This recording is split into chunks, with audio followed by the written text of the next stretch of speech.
ಒಂದು ವಿಡಿಯೋಗೆ ಸ್ವಾಗತ. ನಾನು ನಿಮ್ಮ ಡಾರ್ಲಿಂಗ್ ಧನು. ಒಂದು ಪ್ರೋಮೋ ಕಟ್ ಮಾಡಿದರೆ ಈ ಪ್ರೋಮೋದಲ್ಲಿ ಕೂಡ ಕ್ಲಿಯರ್ ಕಟ್ ಆಗಿ ಮತ್ತೆ ಧ್ರುವಂತ್ ಅವರೇ ಕಾಣಿಸ್ತಾ ಇದ್ದಾರೆ. What A man, what A come back ಅಂತ ಹೇಳ್ತೀರಾ, ಏನು ಅಂತ ಅವ್ರ ಬಗ್ಗೆ ಕಮೆಂಟ್ ಮಾಡಿ. ಮುಖ್ಯವಾಗಿ ಈ ಪ್ರೋಮೋದಲ್ಲಿ ರಾಶಿಕಾ ಅವರಿಗೆ ಡ್ಯಾಮೇಜಿಂಗ್ ಸ್ಟೇಟ್ಮೆಂಟ್ ಕೊಟ್ಟಿದ್ದಾರೆ ಧ್ರುವಂತ್ ಅವರು. ಕೊಟ್ಟಿರ್ತಾರ ಮತ್ತೆ ಇದು ನಿಜನಾ? ಯಾಕಂದ್ರೆ ಇದು ಥರ್ಡ್ ಪರ್ಸನ್ ಎಂಟ್ರಿ ಆಗ್ತಾರೆ ಯಾರು, ಕಾವ್ಯ ಅವರು. ಯಾಕಂದ್ರೆ ಕಾವ್ಯ ಅವ್ರ ಹತ್ರ ಒಂದು ಸ್ಟೇಟ್ಮೆಂಟ್ ಪಾಸ್ ಮಾಡಿರ್ತಾರೆ ಯಾರು, ನಮ್ಮ ಧ್ರುವಂತ್ ಅವರು. ಏನಂತ, ರಾಶಿಕಾ ಫಸ್ಟ್ ಅಭಿಷೇಕ ಟ್ರೈ ಮಾಡಿದ್ರು, ಅದು ಕೆಲಸ ಆಗ್ಲಿಲ್ಲ. ಆಮೇಲೆ ನನ್ನ ಟ್ರೈ ಮಾಡಿದ್ರು, ಅದು ವರ್ಕೌಟ್ ಆಗ್ಲಿಲ್ಲ. ಈಗ ಸೂರಜ್ ಸಿಕ್ಕಿದಾನೆ, ಸೂರಜ್ ಹತ್ರ ವರ್ಕೌಟ್ ಆಗ್ತಾ ಇದೆ ಅಂತ ಈ ಸ್ಟೇಟ್ಮೆಂಟ್ ಪಾಸ್ ಮಾಡಿರ್ತಾರೆ. ಮಾಡಿರ್ತಾರೆ ಅಂತ ನೀವು ಅನ್ಕೊಂತೀರಾ? ಕಮೆಂಟ್ ಮಾಡಿದ್ರೆ ಇಲ್ಲ ಅಂತ ನಾನು ಲೈವ್ ನೋಡಿದೀನಿ, ನಾನು ಈಗ ಎಕ್ಸ್ಪ್ಲೇನ್ ಮಾಡ್ತೀನಿ ನಿಮ್ಗೆ ಮಾಡಿದ್ರೆ ಇಲ್ಲ ಅಂತ. ಈ ಸ್ಟೇಟ್ಮೆಂಟ್ ಪಾಸ್ ಮಾಡ್ತಾರೆ. ಈ ಸ್ಟೇಟ್ಮೆಂಟ್ ಒಂದು ಹುಡುಗಿಗಾಗ್ಲಿ ಹುಡುಗಗಾಗ್ಲಿ, ಅಂದ್ರೆ ಅವ್ನು ಫ್ಲರ್ಟ್ ಮಾಡ್ದ, ಆಮೇಲೆ ಅವ್ನು ಟ್ರೈ ಮಾಡ್ದ ಆಗ್ಲಿಲ್ಲ, ಇವ್ನು ಟ್ರೈ ಮಾಡ್ದ ಆಗ್ಲಿಲ್ಲ, ಆಮೇಲೆ ಇನ್ನೊಬ್ಬ ಹತ್ರ ಹೋಗಿದ್ದಾರೆ ಅಂದಾಗ ಇಟ್ಸ್ ಎ ಕ್ಯಾರೆಕ್ಟರ್ ಮೇಲೆ ಒಂದು ಬ್ಲಾಕ್ ಪಾಯಿಂಟ್ ಬಂದಾಗುತ್ತೆ. ಇಷ್ಟ ಡ್ಯಾಮೇಜಿಂಗ್ ಸ್ಟೇಟ್ಮೆಂಟ್ ಅದು ಕ್ಲಿಯರ್ ಕಟ್ ಆಗಿ ನಾವು ಹೇಳ್ಬೋದು. ಆ ಸ್ಟೇಟ್ಮೆಂಟ್ ಕೊಟ್ಟಿದಾರ ಧ್ರುವಂತ್. ಆ ಪ್ರೋಮೋದಲ್ಲಿ ಏನೆಲ್ಲ ಆಗ್ತಾ ಇದೆ, ಯಾವ ಸ್ಟ್ಯಾಂಡ್ ತಗೊಂಡ್ರು, ಏನ್ ಮಾತಾಡ್ತಾರೆ ಅಂತೆಲ್ಲ ಮಾತಾಡೋಣ. ದಯವಿಟ್ಟು ಚಾನಲ್ ಯಾರು ಹೊಸ ನೋಡ್ತಿದ್ರೆ ಮಿಸ್ ಮಾಡಿದ್ರೆ ಸಬ್ಸ್ಕ್ರೈಬ್ ಮಾಡಿ, ಲೈಕ್ ಮಾಡಿ, ಶೇರ್ ಮಾಡಿ. ಇನ್ನು ವಿಷಯಕ್ಕೆ ಬರೋಣ. ಪ್ರೋಮೋದಲ್ಲಿ ನಿಜನೇ ಹೌದು, ಧ್ರುವಂತ್ ಅವರು ಈ ಸ್ಟೇಟ್ಮೆಂಟ್ ಕೊಡ್ತಾರೆ. ತುಂಬಾ ಸಲ ಕೂಡ ಬೇರೆಯವ್ರ ಬಗ್ಗೆ ಯಾವ ರೀತಿಯಾಗಿ ಅವ್ರನ್ನ ಕಂಪ್ಲೀಟ್ ಆಗಿ ಡಿವೋಟ್ಮೆಂಟ್ ಮಾಡಿ, ಅವ್ರ ಬಗ್ಗೆ ನೆಗೆಟಿವ್ ಮಾತಾಡಿ, ಇದು ಮಾಡಿ ಯಾವ ರೀತಿ ಮಾತಾಡ್ತಾರೆ ಅಂದ್ರೆ, ಈ ವ್ಯಕ್ತಿ ಇಷ್ಟೊಂದು ಸೈಕೋನ, ಈ ವ್ಯಕ್ತಿ ಇಷ್ಟೊಂದು ಫೇಕಾ, ಈ ವ್ಯಕ್ತಿ ಇದೊಂದಿದ ಅಂತ ಕಮೆಂಟ್ಸ್ ಬರ್ತಾ ಇದೆ ಪ್ರೋಮೋ ಕೆಳಗಡೆ. ಬಟ್ ನಾವೆಲ್ಲ ಮಾತಾಡಕ್ ಹೋಗಲ್ಲ.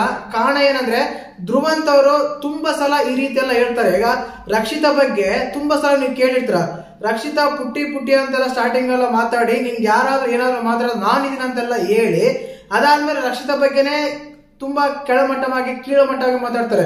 ಅವ್ರು ಫೇಕು, ಅವ್ರು ಈ ರೀತಿ ಮಾತಾಡ್ತಾರೆ, ಆ ರೀತಿ ಮಾತಾಡ್ತಾರೆ ಅಂತ. ಆ ವಿಷಯಗಳೆಲ್ಲ ಕನ್ಸಿಡರ್ ತಗೊಂಡಾಗ ನಾನು ಲೈವ್ ನೋಡಿದಾಗ್ಲೂ ಅಷ್ಟೇ ಧ್ರುವಂತ್ ಅವರು ಈ ಮಾತು ಹೇಳಿದಾರೆ ಕಾವ್ಯ ಹತ್ರ, ಅದನ್ನೇ ಚರ್ಚೆ ಮಾಡ್ತಾ ಇದ್ರು ಯಾರು, ರಾಶಿಕಾ ಅವ್ರ ಹತ್ರ. ಅವರು ಅವಾಗ ಯಾವ ರೀತಿ ಎಕ್ಸ್ಪ್ಲೇನ್ ಮಾಡ್ತಾ ಇದಾರೆ ಅಂದ್ರೆ, ಇಲ್ಲಿ ಮುಖ್ಯವಾಗಿ ನಾನು ಅವ್ರನ್ನ ಟ್ರೈ ಮಾಡಿದ್ರ ಇವ್ನು ಟ್ರೈ ಮಾಡಿದ್ರ ಅಂತ ಹೇಳ್ತಿಲ್ಲ.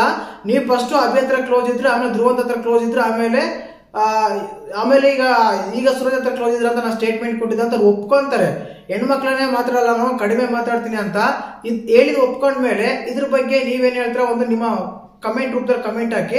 ನಾನು ಎಕ್ಸ್ಪೆಕ್ಟ್ ಮಾಡೋದು ಏನಂದ್ರೆ, ಧ್ರುವಂತ್ ಅವರು ಈ ವೀಕು ಇನ್ನೂ ಏನೇ ಕಾಣಿಸ್ಬೇಕು, ಇನ್ನೂ ಚೆನ್ನಾಗಿ ಕಾಣಿಸ್ಬೇಕಂತೆಲ್ಲ ಮಾತಾಡ್ತಾ ಇದಾರೆ. ಬಟ್ ಮಾತಾಡೋ ಬರದಲ್ಲಿ ಏನಾಗ್ತದೆ ಅಂದ್ರೆ ತುಂಬಾ ನೆಗೆಟಿವ್ ಆಗಿ ಕಾಣಿಸ್ತಾ ಇದೆ ನನಗೆ ಅನಿಸ್ತಾ ಇದೆ. ಆಕ್ಚುಲಿ ಆ ಸ್ಟೇಟ್ಮೆಂಟ್ ಗಳು ತುಂಬಾ ರಾಂಗ್ ಆಗುತ್ತೆ, ಒಂದು ಹುಡುಗಿ ಮೇಲೆ ಆಗಿರ್ಬೋದು, ಹುಡುಗ ಮೇಲೆ ಆಗಿರ್ಬೋದು. ಯಾಕಂದ್ರೆ ಅವ್ನು ಟ್ರೈ ಮಾಡ್ದೆ, ಇವ್ನು ಟ್ರೈ ಮಾಡ್ದೆ, ಕೊನೆಗೆ ನೀವು ಸಿಕ್ಕರು ಅನ್ನೋ ಒಂದು ಸ್ಟೇಟ್ಮೆಂಟ್ ಇದೆಯಲ್ಲ, ಈ ಸ್ಟೇಟ್ಮೆಂಟ್ ಪಾಸಿದ್ರೆ ನಾನಾದ್ರೆ ರಾಶಿಕಾ ಅವರ ಒಂದು ಆಟ ತುಂಬಾ ಚೇಂಜಸ್ ಆಗಿದೆ. ಇದೇ ರೀತಿ ಚೆನ್ನಾಗಿ ಆಡಲಿ ಅಂತ ಬಯಸೋಣ. ಯಾಕಂದ್ರೆ ಅವ್ರು ತಗೊಂಡಿರೋ ಸ್ಟ್ಯಾಂಡ್ ಆಗಿರ್ಬೋದು, ಮಾತಾಡೋ ಮಾತಾಗಿರ್ಬೋದು, ತುಂಬಾ ಅಂದ್ರೆ ತುಂಬಾ ಚೆನ್ನಾಗಿದೆ. ಇಲ್ಲಿ ಕಾವ್ಯ ಕೂಡ ಅಷ್ಟೇ. ಯಾಕಂದ್ರೆ ಹೇಳಿರೋ ಮಾತನ್ನ ಕ್ಲಿಯರ್ ಕಟ್ ಆಗಿ ಹೇಳ್ತಾರೆ. ಯಾವುದೇ ಒಂದು ಹುಡುಗ ಆಗ್ಲಿ ಹುಡುಗಿ ಆಗ್ಲಿ, ಯಾಕಂದ್ರೆ ಆ ರೀತಿ ಸ್ಟೇಟ್ಮೆಂಟ್ ಕೊಟ್ಟುವಾಗ ಅವ್ರಿಗೆ ಹೋಗಿ ತಿಳಿಸ್ಬೇಕಾಗುತ್ತೆ. ಇನ್ನೂ ಸ್ವಲ್ಪ ಇದನ್ನ ಫಿಟ್ಟಿಂಗ್ ಇಡಬಹುದು, ಬೆಂಕಿ ಹಚ್ಚೋದು ಅಂತೆಲ್ಲ ಕಮೆಂಟ್ಸ್ ಕೂಡ ಬರ್ಬೋದು. ಯಾಕಂದ್ರೆ ಇಂಥವು ಹೇಳಿದಾಗ ಆ ಕಡೆ ವ್ಯಕ್ತಿ ಹತ್ರ ಹೋಗಿ ನಾವು ಹೇಳಲೇಬೇಕು, ಎಕ್ಸ್ಪ್ರೆಸ್ ಮಾಡಲೇಬೇಕಾಗುತ್ತೆ. ನೋಡಿ ನಿಮ್ ಬಗ್ಗೆ ಈ ರೀತಿ ಮಾತಾಡ್ತಾರೆ, ಅದೇನಂತ ಮಾತಾಡಿ ಅಂತ ಕರೆಕ್ಟ್ ಆಗಿ ಕಾವ್ಯ ಅವ್ರು ಹೇಳಿದ್ದಾರೆ.